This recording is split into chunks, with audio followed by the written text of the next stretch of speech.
In this video, we're going to be looking at balancing redox equations following a few simple steps with the aid of some examples. So we're going to start with one easier problem, and then we're going to advance to one harder problem towards the end of the video. So in general, the way we want to solve redox equations is we want to kind of follow a set of steps that involve taking the half equations and then ending up combining them to give us the final redox equation.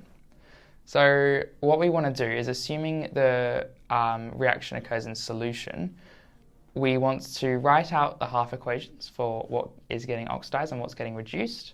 We then want to add water to balance out any oxygen that we might have on one side of the equation or the other. And then finally we want to add some hydrogen ions if we need to balance out the hydrogen that's left over from these water molecules. Then we're going to balance the charges to make sure that both sides are have the same charge at the end. And then we're going to use the information we have about the charges to combine the reactions. So this is a lot of steps in total, but it's much easier to demonstrate with some examples. So if we have a look at this example here, we've got this permanganate ion here that's in solution that's reacting with the sulfate ion to form this MnO2 compound, and we've also got a sulfate hanging around. Okay, so clearly we've got some sort of oxidation or reduction reaction going on here, because we've got the magnesium, which is attached to these 4 oxygens here, losing its charge, being attached to 2 oxygens over this side. So let's write out some half equations for that reaction. So we're just going to start with an unbalanced equation. We've got MnO4 minus forming MnO2. Okay? So now we've got 4 oxygens on the left side of the equation and 2 oxygens on the right side of the equation. So what we're going to do is we're going to add 2 water molecules in order to balance out. Now we've got 4 hydrogens on the right side of the equation and 0 on the left side of the equation. So we're going to add 4 hydrogen ions to balance that. Now we're going to have a look at the charges. We've got +4 in terms of the hydrogen ions. We've got a negative here, so overall we have +3. And on this side of the equation, we've got no charge at all, because these compounds are both neutrally charged, so that would be 0. So because we've got +3 over this side, we're going to add 3 electrons to the reactants side of the equation. Now let's have a look at the other part. We've also got the sulfide that's doing the reacting. So we'll write out that half equation too. We've got SO3, 2 negative, forming SO4, 2 negative. So since we've got 3 oxygens on the left side, 4 on the right side, we're going to add a water to the left side. Now since we've got 2 hydrogen ions on the left side and none on the right side, we're going to add 2 hydrogen ions over here. Now we're going to have a look at our charges. We've got -2 on this side, and we've got -2 + 2 on this side. That rounds off to 0. So we are going to add 2 electrons to the right side of the equation. So when you finish this process, you should have some electrons on the left side of the equation for one reaction, and some electrons on the right side of the equation for the other reaction. That's how you know you've got your 2 half equations correct. So if we have a look at what's happening here, the sulfide is losing electrons. So this is a loss because it's forming it in the products. So that would indicate to us that it is a reduction.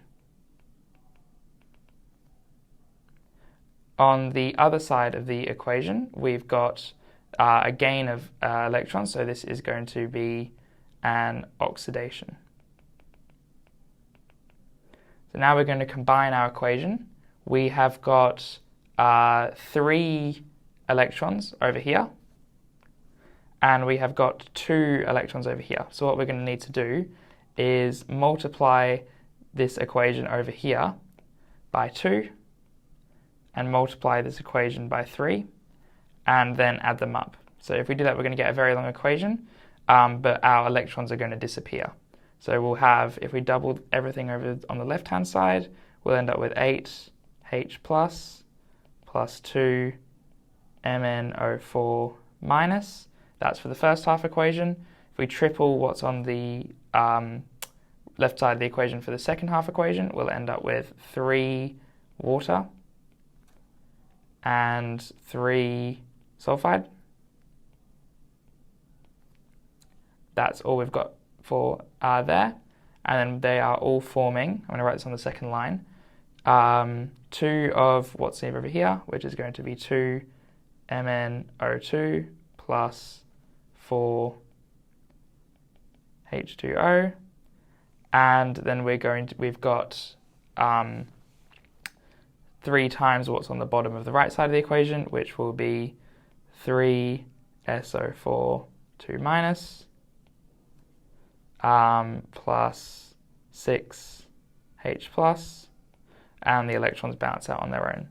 So now if we have a look at this, we're going to just finish our balancing. We have got 6 hydrogen ions over here and 8 over here. So we're going to simplify that, and we've also got, let me change my pen color, we've also got 3 waters over here and 4 waters over here, so we're going to simplify both of those. In the end, we will have 2H plus 2 MnO4 plus 3 SO3 2 minus is all forming 2 MnO2 plus H2O plus 3 SO4 2 minus. So this would be our fully balanced redox equation for this reaction. All right, we're going to have a look at the second example now. This is taken from a WACE examination. I believe it was the 2017 WACE examination. This question had an average of 37% marks scored. So clearly students found this very difficult. What makes this problem so difficult is because it's very unclear to see what the oxidation numbers of the compounds are. So if you want to give the video a pause here, see if you can figure out on your own, and then we're going to move on to the solution. So as I said, it's quite difficult to see what's going on here. The best thing to do is just to have a look at what's actually happening in this reaction, right? So we've got this sulfide, which is originally attached to our cyanide molecule. That's turning into our sulfate over here. Then we've also got this iodine reaction with the chlorine. So those are our sort of 2 components of our reaction, one might say. So that's what's going to be involved in our half equations. So let's write that out. We've got, first of all, our cyanide reaction. We've got SCN minus. That is forming SO4 2 minus plus HCN. Okay, now we've got 4 oxygens on this side and we've got none on this side. So we're going to add 4 waters over here. Now we've got 8 hydrogen on the left side of the equation because we've got 4 waters, and we've got only 1 on the other. So we're going to have to add 7 hydrogen over here. Then we will have a look at our charges. So we've got a -1 over here, since that's an ion. And we've got a +5 over here, because we've got 2 negative plus 7 positive. So we're going to need to add 6 electrons to this hand side of the equation to balance that one out. Okay, now onto our next half equation with the iodine. We've got IO3 minus. It's reacting with chlorine, and it is forming us iodine chlorine, this covalent molecule. So if we have a look at this equation again, 3 waters on this side, none on this side, so we're going to add 3 waters. 6 hydrogen on this side, none on the other side, so we're going to add 6 hydrogen. Okay, now we're going to have a look at our charges. We have got +4 on this side of the equation, and we have got 0 on this side of the equation. So we're going to need to add 4 electrons to this side of the equation. Okay, so now we should be able to see we've got the oxidation and reduction equations done. Now all we need to do is bring them together to balance them. So if we're using a greatest common factor of lowest common multiple of 12, then we're going to need to double this equation and triple this equation and add them up. So if we double what's on this equation, double and triple what's on this equation for the products, we're going to end up with 8 water plus 2 sulfur cyanide and plus, we're going to forget about the electrons because they balance out themselves, 18 hydrogen and 3 iodine and 3 chlorine. That's all forming us. We're going to double the products and triple the reactants now. Double the products for the first equation and triple the products for the second equation. So we're going to have 2 of these sulfate ions plus 2 of these plus 14 hydrogen ions. Electrons balance out by themselves. We triple the products of the second equation. We're going to end up with 3 iodine chlorine plus 9 water. All right, perfect.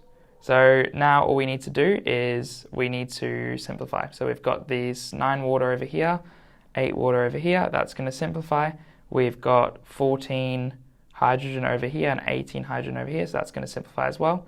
So once we cancel all that out, we're going to end up with simply 2 sulfur cyanide plus 4 hydrogen plus 3 of our iodine compound plus 3 of our chlorine ion, forming us 2 sulfate plus 2 hydrogen cyanide,